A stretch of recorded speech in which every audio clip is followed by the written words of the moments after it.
Hello.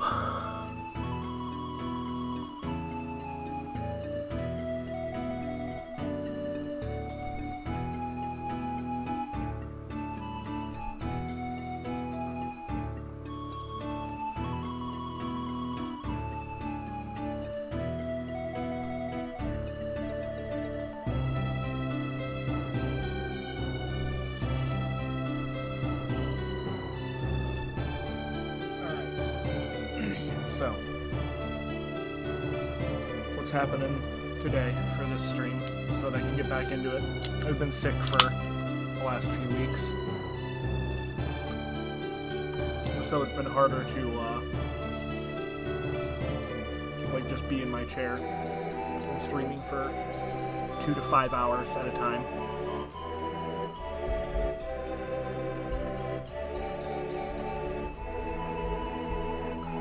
So to just do something a little chill that won't take too long, we are going to be rapid firing out some tier lists.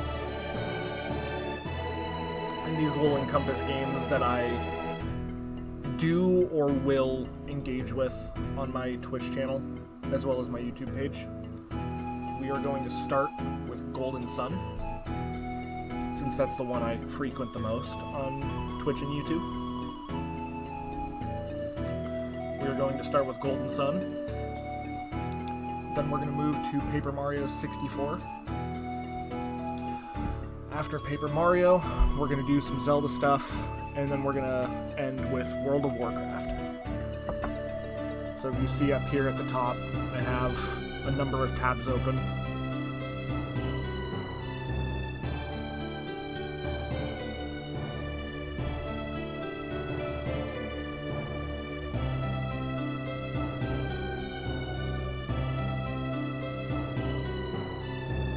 I have a number of tabs open, so we're just gonna jump right in.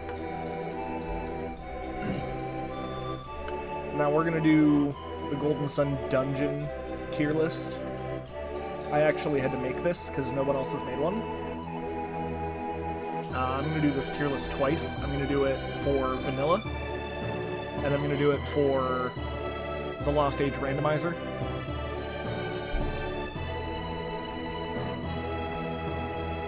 We're just going to keep these rankings. We might add a new one. Yeah, we might add a new one and go from there.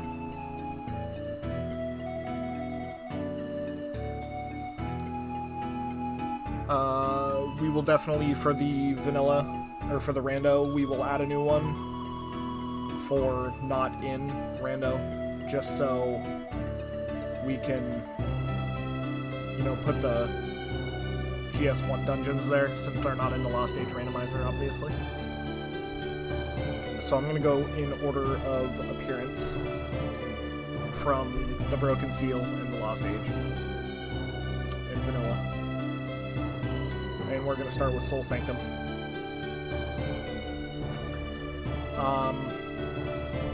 Soul Sanctum doesn't really have a lot going on. It doesn't have a... It's mazes that end in either an item or interconnect into themselves, for the most part.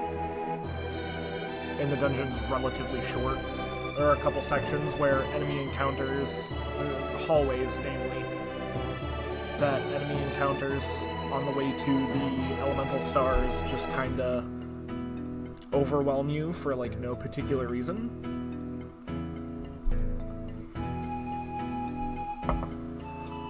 So I'm gonna put it in B since it's just kinda bland. But I mean, it's a starter dungeon, so I mean, you gotta think of it as what it is. It's a starter introductory dungeon. After that is, I have to find it. I tried uploading this in, so the images would be in order, but it didn't do that. Here we go. Kalima Forest and Tret Tree. I'm combining them both. I'm going to put Kalima Forest and Tret Tree in C. Kalima Forest is just push, log, small distance, and enemy encounters just kind of flood those rooms for, like, no particular reason.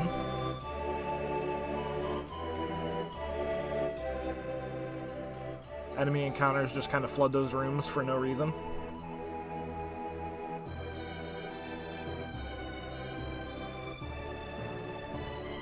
Tret Tree just doesn't have much of anything going on.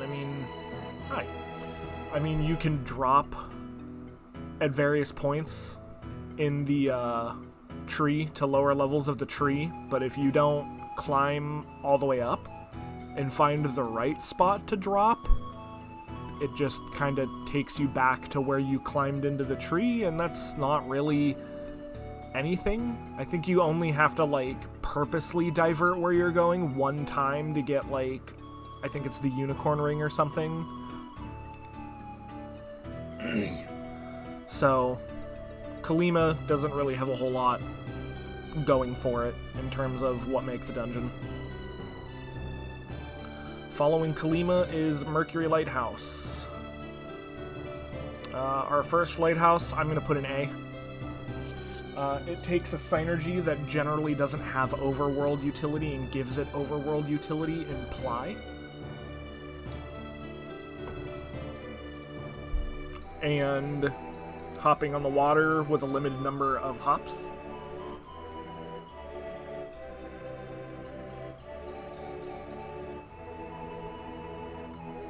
Excuse me. You get a limited number of hops when you ply specific statues to try to navigate around the dungeon. Mia's introduction, as well as the mandatory battles. Well, I think it's one mandatory battle, but you run into Mia a few times where she gets stuck and you help her out. And she joins the party from there. The Satoros boss at the top is engaging for this early in the game. It's really good. You can theoretically beat Satoros at nearly any level, but the lower you are, it gets hard. I remember as a kid, Satoros at level 9 was really hard, and I had to actually go back and grind, and grinding isn't mandatory by any means in Golden Sun. Grinding isn't mandatory at all, but the boss being engaging enough to require it of a child that doesn't know how to employ strategy, like, you know, buffing and healing and stuff like that. You know, a kid that views non-damaging options as useless. It's pretty good. So our first lighthouse gets an A.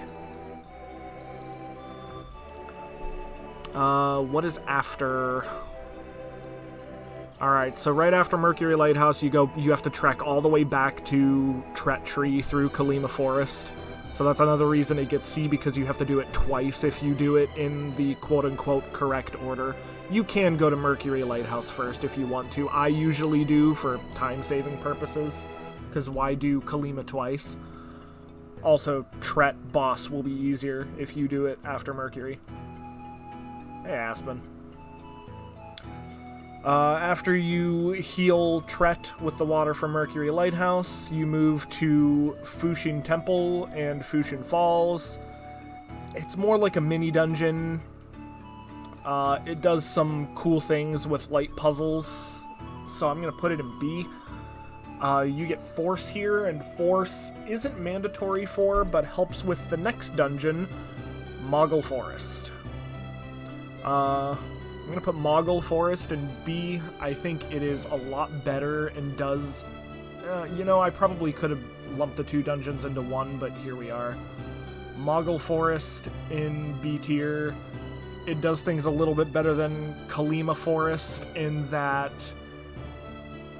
you're doing the stock standard push this log puzzle in Moggle Forest as well, but you can use Force on the tree stumps as seen in the image to get... You know, I should probably have my thing tracking my cursor. There we go. But it's not tracking my cursor. Ah, there it is. Okay. Using force on the tree stumps as seen in the image will reveal a little gorilla, and the gorilla will run away. And that's the direction through the forest. There are some branching pathways that have a couple of items, like I think it's an apple that you can catch. Might not be an apple that you can catch, but if not, it's in a chest. I think there's definitely an apple in Moggle Forest. There's an armor. I think there's a weapon, and then there is a boss at the end, which can be engaged either by attempting to leave or by forcing the tree stump. The boss isn't terrible, but I mean, it's just a buff, quote-unquote, early version of a later game enemy in the ape. After Moggle Forest, we have Alton Peak. Now, I don't know why Alton Peak is called a peak, considering it's a mine, but, you know, here we are. I don't want to put too many dungeons in B, but I think Alton Peak...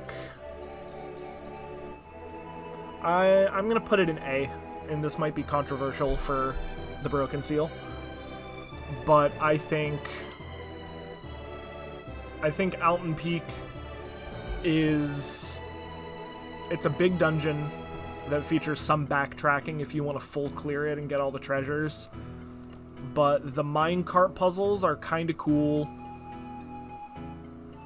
The rock section where the rock section that has two different little versions where you can either force the log at the back before or after reading the sign and something different happens, followed by Isaac running from the rock, and then the rock falling and breaking through the ground, revealing a much better looking cavern with the boss of Alton Peak.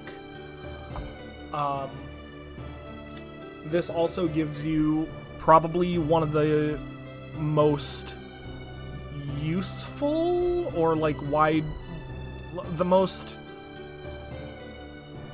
I'm trying to think of the words for it. Lift. It gives you lift at the end of the dungeon. Lift is probably one of the more heavily used utility synergies across both games. Considering if you don't do a password transfer, Lift is one of the few synergies carried over from GS1. So Alton Peak goes in A. After Alton Peak, you go to Lama Temple, you learn Reveal from Hama, and then you go to the Lamakan Desert. I'm going to put Lamakan in A, because using Reveal to track the oases is cool, mechanically. Using Reveal to find the oases is pretty cool. There's a few items hidden about that Reveal will help you find as well. And what I really like about this dungeon is that standing between the little rocks, the little rock rings, and casting Reveal is not a great idea. Like, you would think it would just be as easy as, oh, hey, stand in the middle of the rock ring and cast Reveal, and boom, you're good. But there are enemies that there are some rock rings that have enemies that will pull you in and force you into a fight that I believe you can't run away from if you find the wrong one and you Reveal in the middle of it. So, like, the smart play is to stand outside the rings and cast Reveal to see if it's an antlion pit or if it's an oasis or even just an item. Because if you're trying to not fight too many things that aren't very necessary, and antlions are actually, at that point in the game, they're pretty engaging battles. They're kind of like mini bosses. At least in my experience. So, like, if you want to avoid them, don't stand in the rings. After Lamakan Desert, you go to Calais, you cross the Caragol Sea, and crossing the Caragol Sea sends you to Altmiller Cave and Colosso. I like how Altmiller Cave plays with light. Altmiller Cave makes the cave dark and more mazy. And I mean, like, every dungeon in Golden Sun is a maze in some capacity. But Outmiller Cave kind of just gives you a ring around yourself and a few other rings scattered throughout the dungeon. There's a djinn hidden in here, and the djinn is pretty strong, if I remember right, for as early as you can encounter it. But after you get through, you find Bobby, you help him with his drinking problem. Not really a drinking problem. You return to Tolby, and you get signed up for the Colosso Finals, and I think Colosso as a sequence is phenomenal. Colosso carries a lot of... it's a diversion for the sake of a diversion, but Colosso, I think, is really cool as an event that happens in the game. It's a lot of fun. After Colosso, you go into Gondwan, and I'm just realizing that I forgot the Sahala Desert. The Sahala Desert, I'm going to put the Sahala Desert in C tier because it's a lot of casting douse for no particular reason and forced fights with lizards.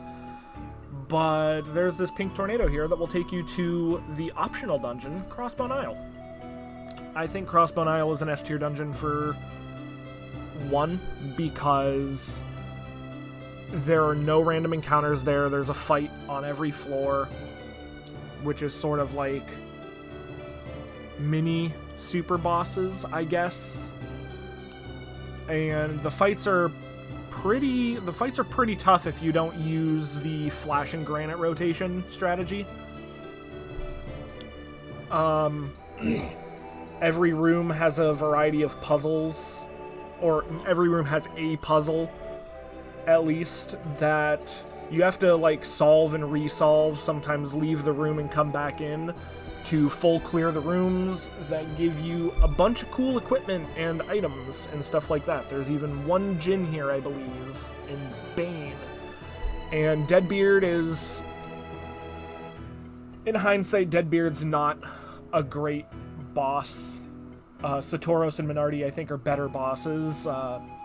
The tuning knobs on Deadbeard are just tuned higher. The tuning knobs on Deadbeard are just higher.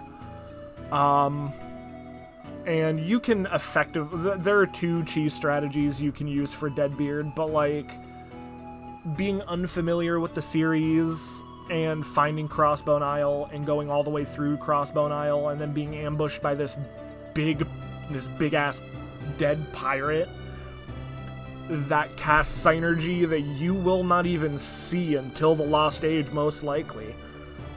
That deals huge damage. If you're not sealing his synergy or using flash and shade, granite and flash rotation, Deadbeard's pretty tough. So leaving Crossbone Isle and going back through, you have Bobby Lighthouse and Venus Lighthouse. I'm going to put this in A. I think both of them are definitely one connected dungeon.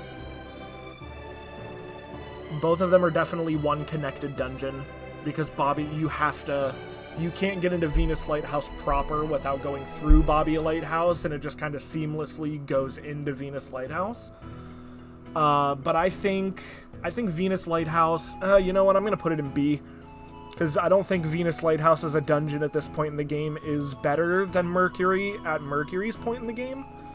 And I think Bobby Lighthouse... I think Bobby Lighthouse is more engaging than Venus Lighthouse, but it doesn't have a lot going for it. You can change the way you get to Venus Lighthouse through something in the Venus Lighthouse lobby, I guess I'll call it. You can go through a small maze and find this statue of sorts in Venus Lighthouse's lower levels that will change the layout of Bobby Lighthouse. Or I guess the Bobby Lighthouse Catacombs. I don't remember what they're called. But, point is, I think Bobby Lighthouse has more going for it and is more engaging than Venus Lighthouse. Venus Lighthouse's puzzles are... A lot of them seem to be, trek across sand, enter a room, and then push blocks into slots on floor to open the door. There's not a lot of variation to it. It's a lot of the same. However, Satoros and Minardi together are, in my opinion, a great boss. This isn't the first, and it's not the last time in the series that we see two bosses as one boss. But Satoros and Minardi is a really good fight.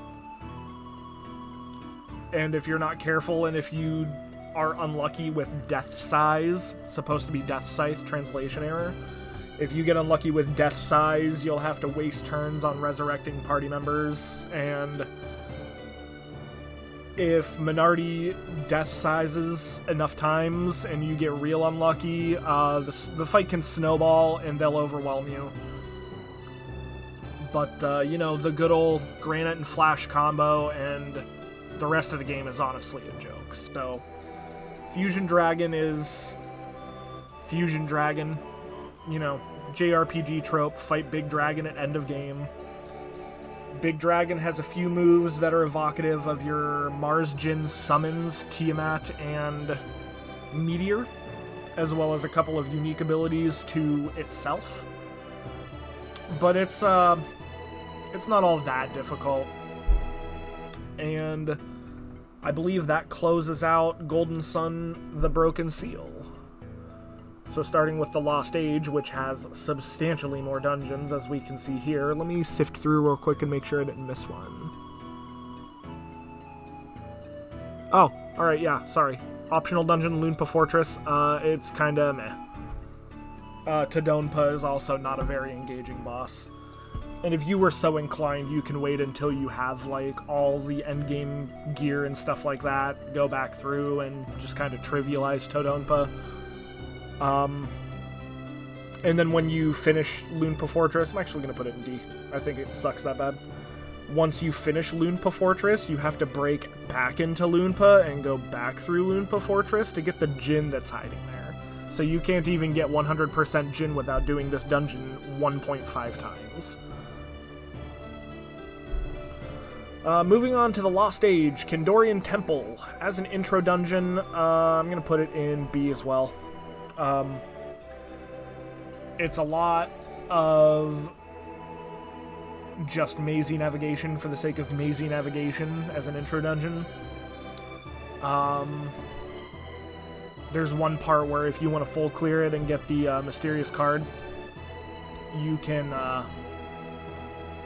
excuse me, if you want to get the mysterious card, you have to do a puzzle twice, which isn't... I think that puzzle isn't very fun, personally. So it just kind of puts a bit of a damper on things, in my opinion. After Kandorian Temple, canonically, is... Where'd you go? Dekkan Plateau. I like Dekkan Plateau. Having to... I like the whole having to sort of redo a room to get a treasure or two, which I believe...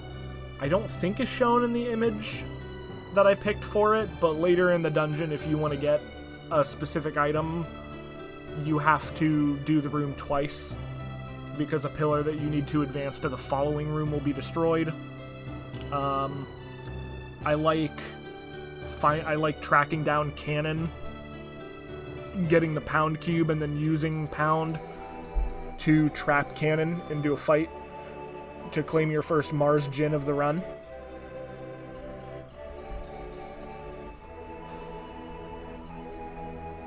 After Dekkan Plateau... Oh, also, more on Dekkan. Once you get Pound, Dekkan Plateau is effectively trivialized, since there are Pound pillars that you can just hammer in to skip rooms that you've done before if you have to go back through it. So I'm going to put Yampi Desert in C tier, which is the dungeon following Dekkan Plateau. Yampi Desert is a lot of pounding. Lots and lots of pound pillars. Which results in Scoop. And the Scoop is pretty useful for pretty much the rest of the game. You can use it to find little secrets and get specific items in some places, like summon tablets.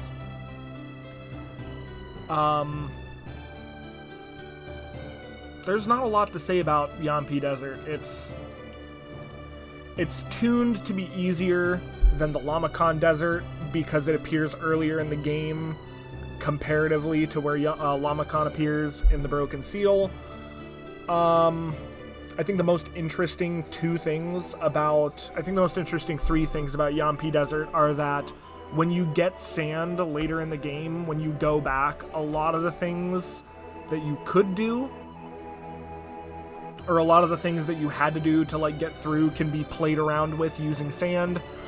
I think the little puzzle you have to do with pound cubes and what not to pound in to get the Blitz Gin shown in the image is probably one of the most engaging in the entire dungeon, and then it grants access later to another dungeon once you have... It grants access to another dungeon later once you have teleport. And of course, sand. But sand is mandatory by that point, because you need it to progress the story. So after Yampi Desert, having played the randomizer, I have a new appreciation for Ayers Rock. Ayers Rock is an A tier. Ayers Rock is also probably the most interesting dungeon you can encounter up to that point in the game.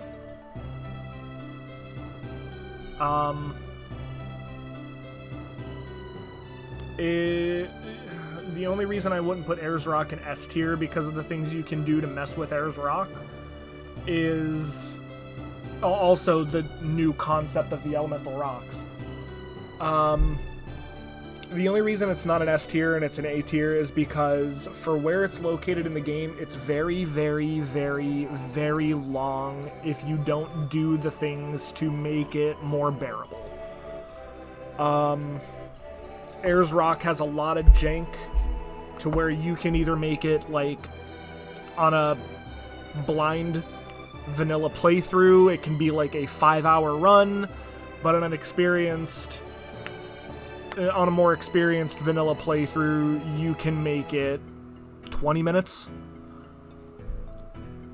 I think Ayers Rock's length for where it is in the game is what drops it down a tier, or even 2.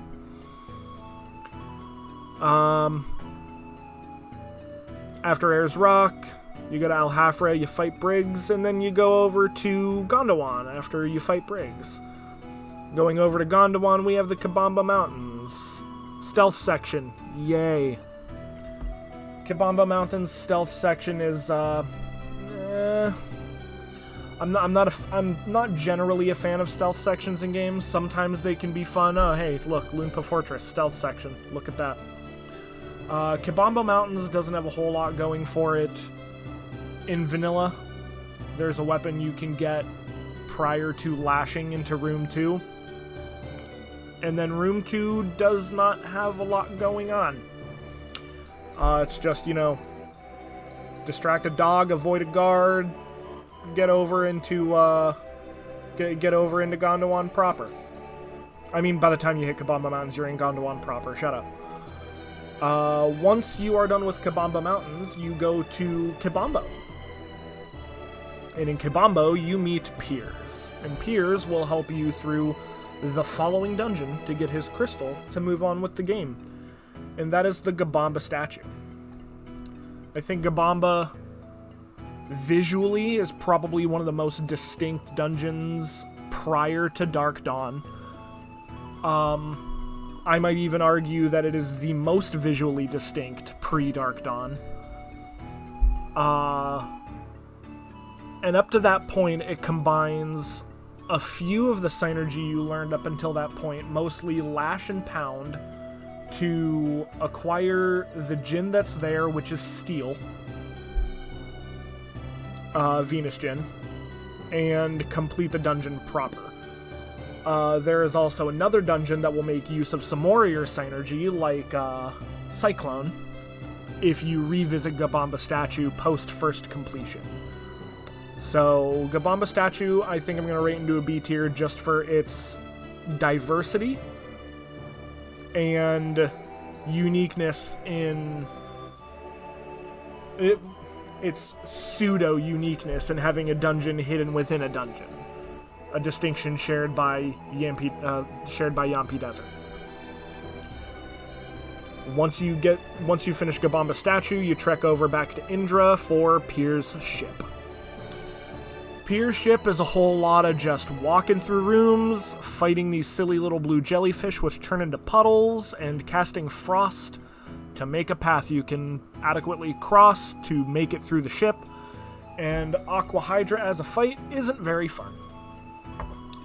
And then once you do that, you get access to your boat. So now a lot of these dungeons are going to be... I'm going to re-rank them on the bottom. A lot of these dungeons here at the bottom are going to be... just because you can sort of do them in, like, pseudo any order. So we'll start with Gaia Rock. I think Gaia Rock's weakest point, while also being one of its stronger points, is the exterior climb. I think the exterior climb is just kind of boring, but it's also, I mean, it's a trait distinct to all three rocks, doing some type of climb on the outside of the rock to get inside, or to gain further access to inside. But Gaia Rock has you using Whirlwind to swing over little gaps, and it also has this cool little jump scare section where if you climb in the wrong spot, a statue will just kind of pop out and drop your ass all the way back to the base of that section, which is cool, but also is just annoying. Once you're inside, you do a few tasks to, like in the statue, you find, or like in the image, you find little altars to put the statue on that you found on the peak of Gaia Rock. And that will move these weird little statues that you can't see in the image to the side 3 out of 4 times. That will shine a little light down to weaken the boss of Gaia Rock, which is the Serpent. I think another thing that elevates Gaia Rock to A tier is the Serpent has quite a bit of diversity and difficulty in the encounter, because he will restore a specific amount of HP per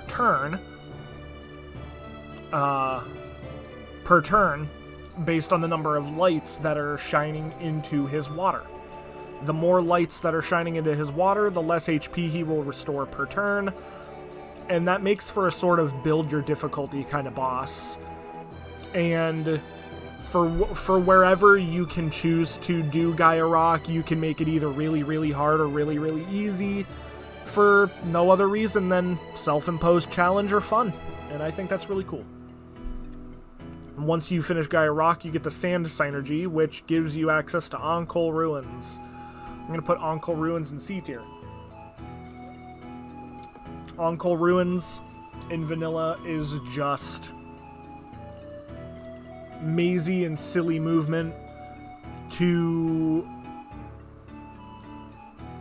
find a place to push statues into the correct spot to allow access to the peak, which gives you 1 trident piece.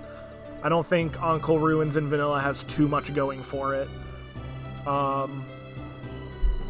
Way too mazy in that, like, I think this path right here shown in the image, this little whirlwind grass thing, takes you to a dead end that teases an item that you can access via another whirlwind door on the other side of this little section right here in the image. So it's not a great dungeon. After that, we will move to Aqua Rock. I think Aqua Rock's not a terrible dungeon. Aqua Rock probably sees the most use of Douse compared to anywhere else in the series, maybe?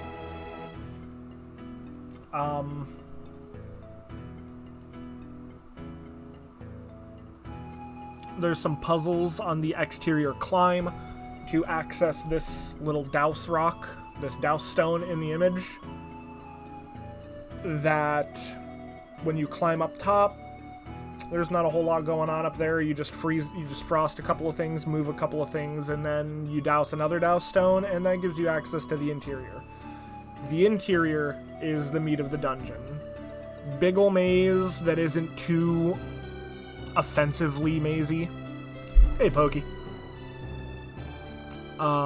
Big ol' maze that isn't too offensively mazy, with some consumables and other items sprinkled about the dungeon. Once you reach a certain point, your goal is to figure out how to get to the back of the dungeon, to acquire the Aquarius Stone, to part the water, a la Moses, to get access to the Parch Synergy. And the Parch Synergy is kind of cool, and it even gives you a purpose to not leave the dungeon as soon as you get it, because once you have Parch, you can move back to another point in the dungeon to cast Parch on something to enable access to the Djinn in Aqua Rock, whose name I don't remember.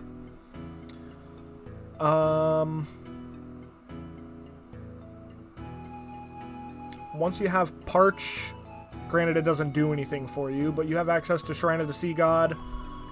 Shrine of the Sea God is in C tier. Shrine of the Sea God, more like Shrine of the C tier, am I right? Someone laugh. Shrine of the Sea God features a very, very easy section, considering you can visit it right after getting Lash, which gives you the Breath Jupiter Djinn. Once you're past that point, Piers is required because you need to frost some spots to get over. I think you need a couple of other synergy that you can learn later. I'm not 100% sure on that, but it's not really visually distinct, and it's not like there's things that you can do to access other or cooler items in the dungeon. It's just once you get Breath, that's kind of it, other than a rusty weapon that you can forge in Yalom later, which I don't think is very good for even that point in the game. And then you use Reveal on a spot, put the thing you got in Dyla in the back of the Sanctum in a slot, and then boom, you have the Trident piece. There's not a lot going on here. Taupo Swamp, B. Taupo Swamp, you require Growth, Whirlwind, and Scoop, and I think you can fight some optional enemies with Cyclone. Requires Douse as well. I think that might be it.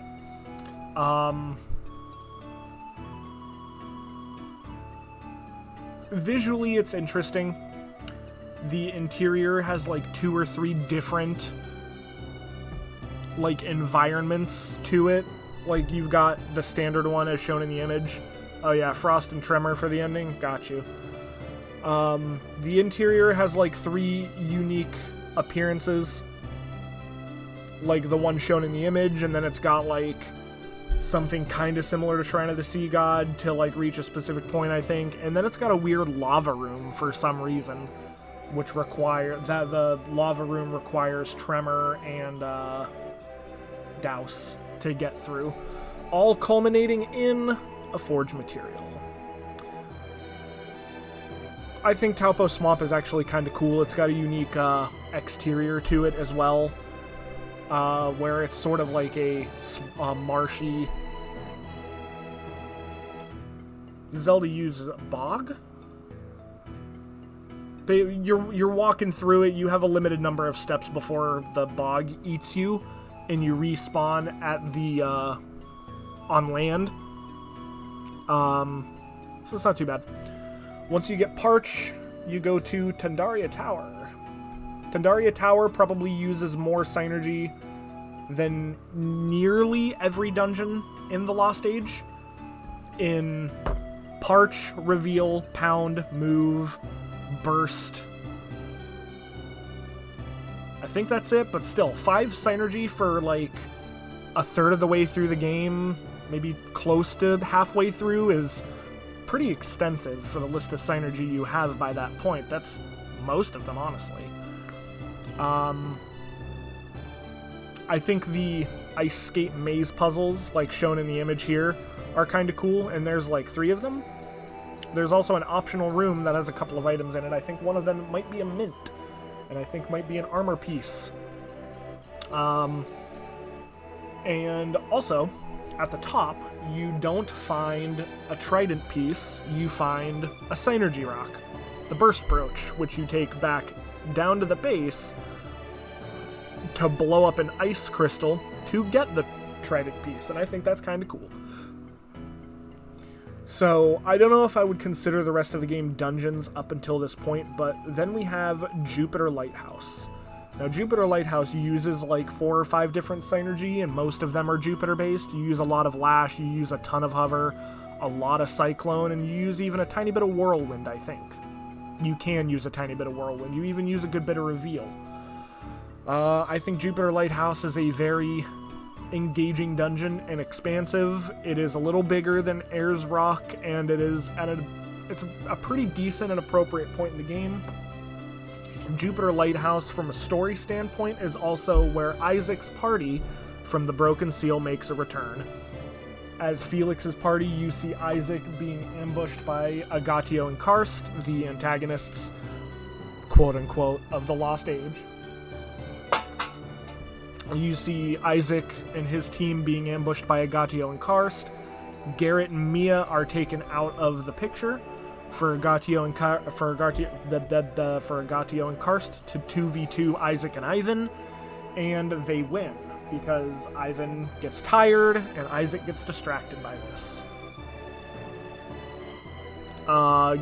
Felix's party stops Agatio and Karst from killing Isaac, and the group separates, with Felix and Piers going to the Eyrie to light the lighthouse, which has the only instance in both games of battle sprites appearing on the world map, where once you light the lighthouse, Agatio and Karst ambush Felix and Piers.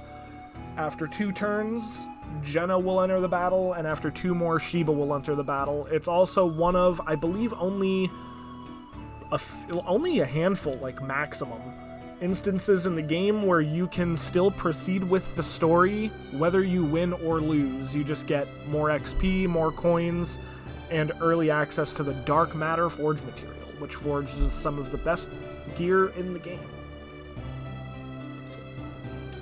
After that, Isaac's team reunites with you in Contigo, forming an 8-man party featuring both parties from the Broken Seal and the Lost Age.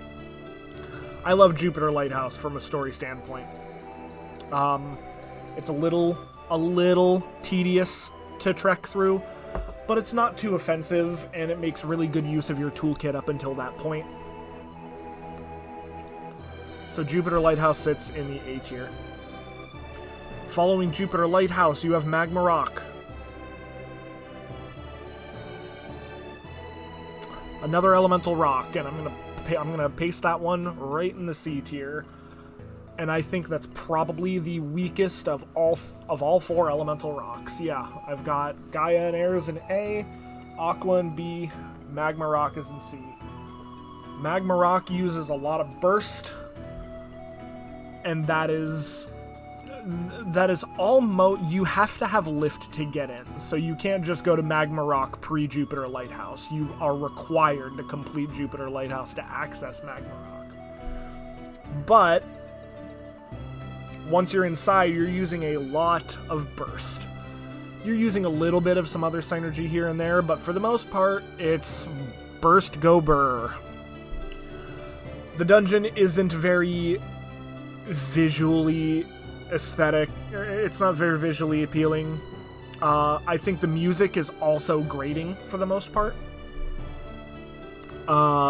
This culminates in the Blaze synergy, which you require, and the Magma Ball, which you require to be able to even access Mars Lighthouse.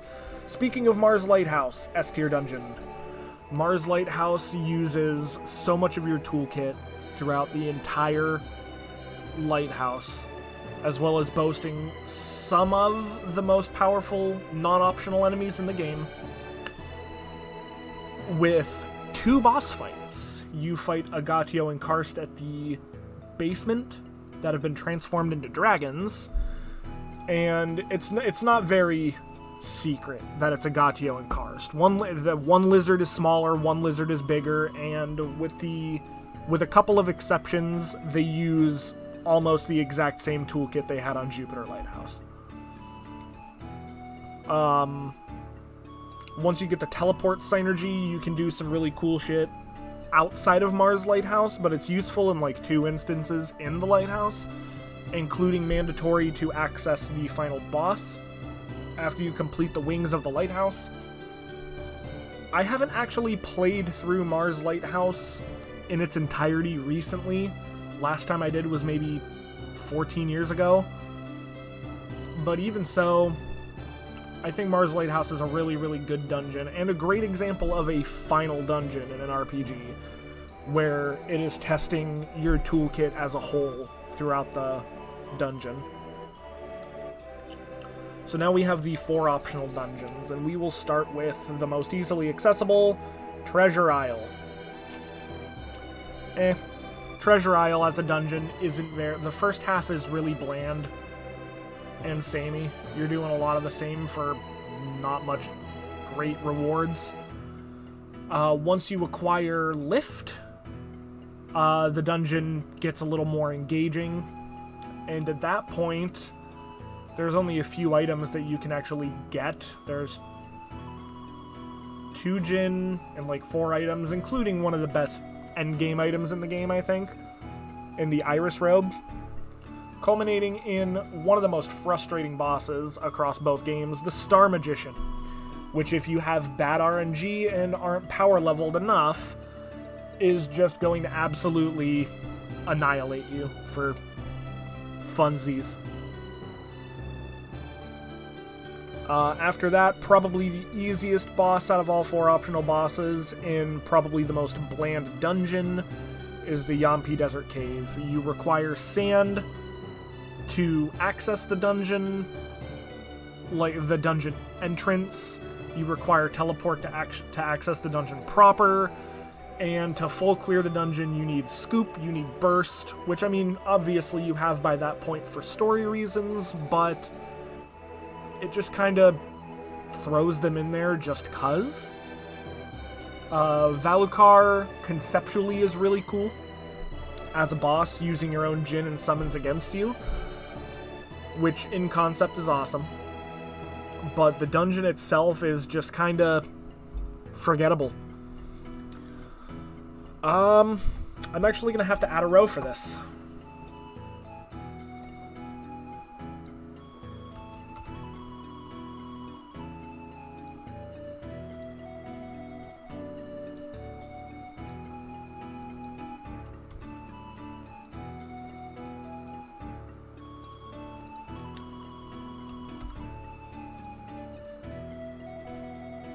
Just for Islet Cave. So Islet Cave requires a trade sequence that makes use of a good number of your synergy. That culminates in like 1 mediocre item, 2 Djinn, one of which is Sirak, which is actually a really cool Djinn. And then the rest of the dungeon is just like a 4-room hallway. A really long 4-room hallway that leads to a boss that is immune to synergy. That's the dungeon. That's it. And it requires teleport to even get to the hallway. So Islet Cave is just a big disappointment as far as dungeons go in vanilla. And last but not least, we have Anemos Sanctum, which I will put in A tier. I remember Anemos Sanctum being really cool, getting a summon right off the rip, requiring all 72 Djinn across both games, so a password transfer is mandatory to access the dungeon, and the dungeon is not accessible in Randomizer, to my knowledge. So, Anemos Sanctum, I remember being really cool, but I haven't done Anemos Sanctum in probably longer, like maybe 15 years, 16 years. Oh, is it accessible? Well, cool. I know Dullahan as a boss is just really cool. Karan is a rad summon. And Iris is flashy and really cool, but there's kind of no point to use it, because if you can beat Dullahan, the final boss of Mars Lighthouse and of the story is already just kind of trivialized, so getting Iris at that point is really just, is it Chiron? Alright, well, that's fine. Anyway, back to Iris. If you opt to go through with getting Iris, which, I mean, is fine, it's kinda trivial on the final boss. It's just adding insult to injury to it, because if you can beat Dullahan, the final boss is already kind of a joke anyway. But I remember the dungeon itself being kind of cool. I may have to redo this tier list after I do like a full playthrough of The Lost Age on my Switch, where I can do the Anemos Sanctum, because I don't remember it. I remember the room to fight Dullahan, I remember getting Chiron at the beginning, and I remember Iris trivializing the universe once you get it. So that's my Golden Sun vanilla tier list.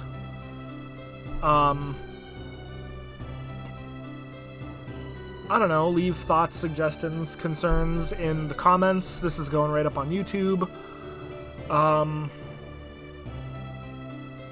Oh yeah, there are puzzles of a human block that follow your movements, that you have to like move just right so it doesn't get, it doesn't fall in the hole and you have to redo the room.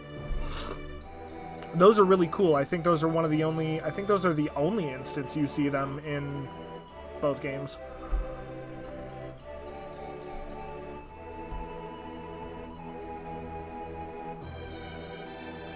I mean, you see something kind of similar in Crossbone Isle in The Broken Seal, but, like, it's not remotely the exact same. With that, leave thoughts, comments, concerns in the comments. This will be up on YouTube shortly.